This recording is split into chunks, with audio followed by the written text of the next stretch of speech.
Right, good evening Hakology, welcome to tonight's vlog. Tonight's vlog is a little look at this beastie, which is my new toy, I'm going to call it. It's the TL120 mini drone. It comes with FPV, TX. It did not come with an RX. I've had to install this one, which is not the optimal kind of receiver for it, but it works. It's a fantastic little drone. As you can see, I've snapped the front two legs off the frame, which is a bit of a pity, but the parts are very cheap. So what I want to talk to you about are the cons about this drone first, and then we'll go over the pros. So it's small, it's quite difficult to work on. If you accidentally pull any of the cables off here, which I have, it's very difficult to solder. The firmware on it, as far as I can figure, is closed source. It seems to be a modded NAS32 controller. The wires for the S-bus connection. I'm working with some LEDs and they do SPI, so getting confused. So the S-bus connection for the video RX TX, for the video TX, is very small, also on the motors and on the ESCs. Before I'd even taken this out for a flight, just preparing it and installing the receiver, I'd managed to break some of the wires off one of the ESCs, which I had to resolder. So be warned, if you buy one of these, you're probably going to end up having to do some soldering. This drone comes with no instructions really, and that was a bit awkward, because it took me a while to figure out that to configure this with a PC you need to use CleanFlight, which you have to be running Google Chrome, and you also need to be running CleanFlight 1.2.4, which is an older version, to be able to access this drone's settings. So hopefully that will help you guys out when you come to set it up. Install CleanFlight, install Chrome, and do it that way. I bricked mine within the first 5 minutes. So I tried updating it through Betaflight with a NAS32 firmware, which I was assured by Rotor Riot that it was great flashing stuff through Betaflight and CleanFlight because you couldn't brick them. I bricked it. Luckily, I'd managed to find the firmware on the internet. I think it's the same firmware for the 120, the 130 and the 150 that Taro do in this model. So luckily I found that.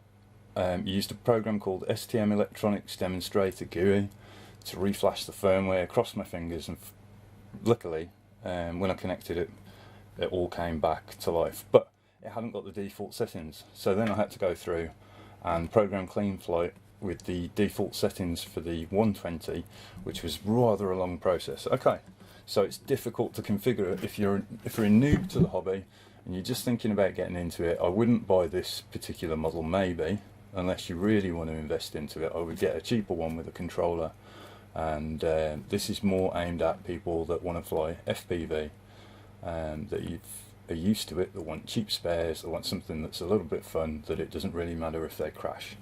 This is the drone.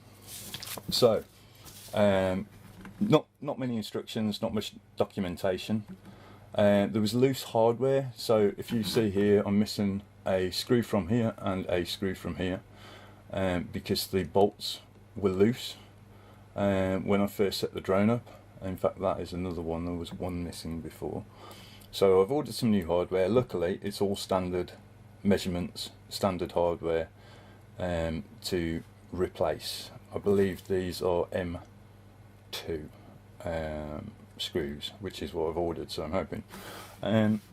So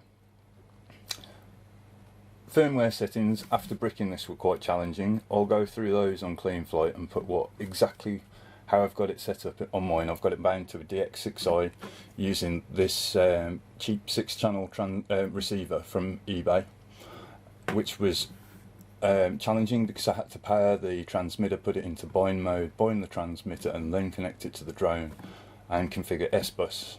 So if you want some tips on binding to DX6i and the S-bus, I'll put those at the end of the video. So binding Spectrum gear was a pain in the ass.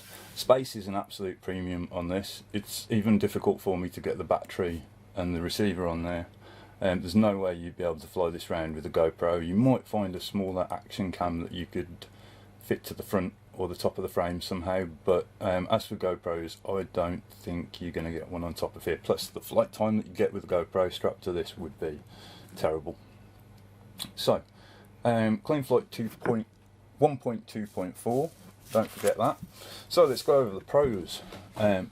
Really, I'm very impressed with it. I've crashed this probably 50 times, quite hard, smashed it into the ground.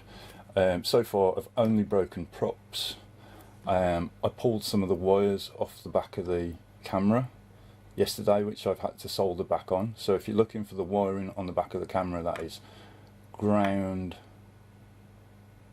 VCC and video. So that would be black, red and yellow, and that is from the regulator on the right hand side inwards would be yellow, red, black. So if the same happens to you, you can resolder your camera back together. Right, so what else? Full FPV drone, bindable to any transmitter for £100 is brilliant. So the video transmitter is here. The camera is absolutely tiny. It's a very small camera. I mean, I've got one of the original Immersion Fat Shark FPV cams, and it does have an SD card reader on it, but it's a lot smaller and a lot lighter than sorry, this one is a lot smaller and a lot lighter than the original Fat Shark one that I've got. And the Video TX gets a little warm when you're running the drone. If you've just got it bound to the battery at a standstill, but it's not too bad when you're flying it about. Is there anything else I need to say about this? So yeah, cheap for spares, £10 for the frame, the whole frame, £10 for the motors, and I'm presuming the ESCs are probably going to be about the same kind of price. Another pro is it uses standardised hardware to connect to the for all the components. There's no specialist kind of nuts and bolts you're going to buy. You can buy everything off eBay. Like I said, it's very forgiving. I've crashed it loads and loads of times. It's great fun, and overall I'm very happy with it. I wanted this because every time I crash my other drone it costs me 10, 20, 30 pounds in parts. This one here is considerably cheaper in comparison. So lots of fun, lots of batteries, lots of flight time, and you know, even if you lose it, end up flying it into a pond or a lake, or smashing it really badly and breaking the circuit board in half and breaking your FPV gear or something, which is highly unlikely. The whole drone costs £100, so you know, it's great fun. I've spent about 4 or 5 hours probably flying it now, and after tuning it and getting the PIDs all correctly set and the dual rates and the expo, it's incredibly good fun. It's a very small, very absolutely teeny drone. It's not even as it's smaller than the controller. So yeah, Taro 120 Mini, great fun. Binding this to the DX6i, I had loads of issues. This board does not support the Spectrum sat bind option. It's not on there. Every time I enabled it, connected the battery and tried to bind it to the smaller micro receivers that I've got, it did not want to know. So I couldn't really power the micro receivers separately to this to put them into bind mode. So what I ended up doing was powering this larger receiver that came with a bind plug, put that into bind mode, bound that to the DX6i, and then programmed it from there. So what I'll do is I'll put the settings on the screen now, and you know, this might help you guys out if it comes to you've just got one of these, you need to set it up, you need to configure it, or you want to know more about it. What you have to do with the DX6 as well to get all the available flight modes on this, so that includes angle, horizon and full acro, is you need to set up channel 6, and you need to have 2 settings on the channel 6, so on and off, which is basically fail-safe and armed, which you don't program in the armed one, you just arm with the stick. So you have fail-safe on the one stick, which is I've got that set on the return to home that I used to have set on for the 350. So the fail-safe is on there, and then on the second channel, which will move channel 6 to 2 positions, is my horizon and my angle mode. So horizon allows you to do flips, angle mode will not allow you to go past a certain angle that you can set in clean flight. Horizon mode will allow you to do flips and tricks, but will also self-level after. And then full acro is where you're in full control of the drone, and you also need to do the counter corrections to bring the drone back to level to carry on flying.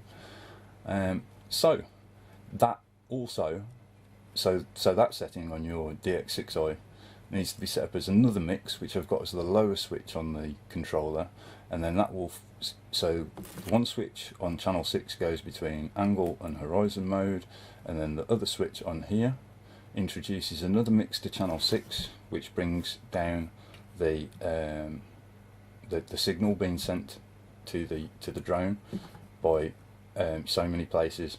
And on that channel 6, that is where I've got 4 acro.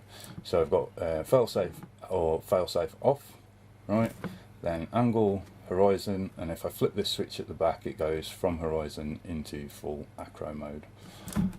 Yeah, I hope you find this video interesting and useful. If you're new to the hobby, I would recommend you get a small drone, like one that comes with a controller and it's not like bindable, because this has been a bit of a pain in the ass. And yeah, okay, I've spent about 3 or 4 evenings tuning everything and getting everything back to how it should be. Good mods are zip tie the ESCs down, because if these cables break, they're a right pain in the arse. Also, I've had to have the frame apart today because of sorting the FPV gear at the front, but also put some zip ties through here and here to stop any of the cables, because the tolerances are so small on the frame. You're going to need to yeah, you're going to need to watch that these cables don't hit any of the wires, otherwise you're going to be soldering new ESC power lines and signal lines back into the drone. You've been watching Hakology. I hope you've enjoyed this video, and I shall be back really soon with some more DIY projects. As I mentioned earlier, I'm programming some RGB LED things with Arduinos. They look really cool. I'm very happy with the way that those are coming along, and I shall catch you soon. Peace, guys.